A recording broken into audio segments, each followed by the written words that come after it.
Hello दोस्तों, मैं हूं आपका दोस्त भूत वाला अंकल और मैं लेके आया हूं आपके लिए एक नई मज़ेदार और कड़क डरावनी कहानी जिसको सुनने के बाद आपके रोंगटे खड़े हो सकते हैं।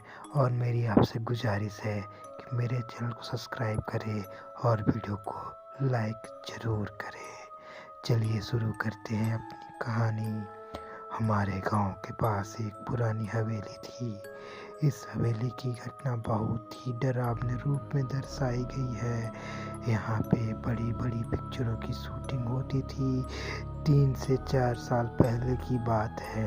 यहाँ पर एक भोजपुरी पिक्चर के सभी कलाकार रुके हुए थे। वह रात बहुत ही डरावनी और खौफनाक थी। सभी कलाकार में से एक अलग दोस्तों का ग्रुप था जिसमें राम, राजू और मुकेश थे। एक बार मुकेश किसी काम से 1 महीने के लिए शहर गया हुआ था।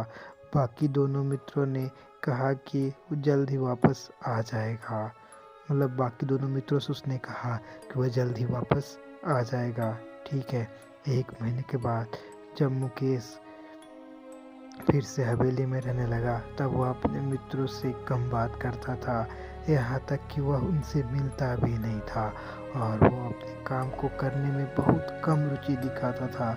जब उसके मित्र उससे बात करने की कोशिश करते तो वह उसकी बातों को अनसुना कर देता या कहो कि टाल देता था।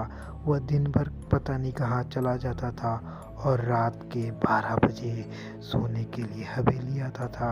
उसे अपने घर से हवेली में आए हुए केवल 6 ही दिन हुए थे कि एक दिन उसका भाई हवेली में आ पहुंचा। मुकेश के मित्र ने मुकेश के भाई से कहा कि उसे क्या हुआ है, वह केवल रात को सोने के लिए ही आता है। मुकेश के मित्र की बातें सुनकर मुकेश का भाई रो पड़ा। उसकी आंखों से आंसू बहने लगे और अपने लालाहित आवाज़ से वो कहने लगा कि भला वो रात को कैसे आ सकता है भैया, मैं तो उसका सामान ले जाने आया हूँ। हवेली से जाने के बाद जब मुकेश रास्ते में था तो उसकी मोटरसाइकिल का बहुत ही दर्दनाक रूप से एक्सीडेंट हुआ और वह कुचल गया। उसकी शरीर सड़क पे चिपक गई थी और मोटरसाइकिल की रफ्तार बहुत तेज़ थी, इसलिए वो बच नहीं सका। तभी मुकेश के मित्र सोच में पड़ गए और घबरा गए कि वो कौन था जो रात को उनके साथ सोने आता था। क्या वह उसका भूत था? उस दिन के बाद से मुकेश का भूत उन्हें कभी नहीं दिखा। सारे कलाकार डर के मारे सन्न पड़ गए और रात को सो नहीं पाते थे। उन्होंने जल्दी से जल्दी हवेली को खाली करके छोड़ दिया और तब से आज तक वहाँ उस हवेली में कोई भी पिक्चर की शूटिंग नहीं होती और हवेली को ताला लगा दिया गया है।